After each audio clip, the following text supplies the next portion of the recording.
স্নান সেরে একেবারে রেডি হয়ে আজকে ঠাকুর ঘরে চলে এসেছি। তার কারণ জানো কেন? আজকে আমরা যাব লোকনাথ বাবার মন্দিরে। আমি এই প্রথম যাচ্ছি। অনেকবার ভেবেছি চাকলা লোকনাথ বাবার মন্দিরে যাব, কিন্তু কোনো না কোনো কারণে আমার যাওয়া হয়ে ওঠে। আমার এক দিদির মেয়ে আছে, তো সেই পুচকুটার আজকে জন্মদিন, সেই উদ্দেশ্যে আমাদের চাকলা মন্দিরে যাওয়া। আমি সকালবেলা সকালের জল মিষ্টিটা দিয়ে আর গোপু সোনার জন্য একটু জল আর মিষ্টি রেখে যাব, কারণ কটায় ফিরবো তার তো ঠিক নেই। লোকনাথ বাবা বলেছিল না, যেখানেই বিপদে পড়বে আমাকে স্মরণ করবে, আমি ঠিক রক্ষা করব। তো আমাদের জীবনে এরকম একটা ঘটনা ঘটেছে। এত বড় একটা বিপদ এসেছিল, লোকনাথ বাবার নাম নিতেই সেই বিপদ থেকে আমরা রক্ষা পেয়েছি। আমি তো বিশ্বাস করি যে যখন ভগবান চাইবে তখনই তুমি তার কাছে পৌঁছাতে পারবে, না হলে তার দর্শন তুমি করতে পারবে না।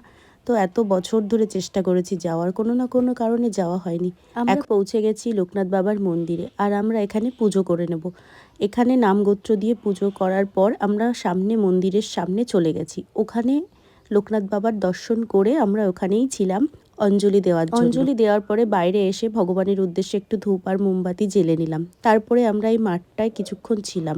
আমরা যেহেতু এখান থেকে প্রসাদ নেব, সেই কারণে আমরা এই মাঠে বসে প্রসাদ নিয়ে তারপরে আমাদের এই পুচকুটার বার্থডে কেক কাটা হয়েছে।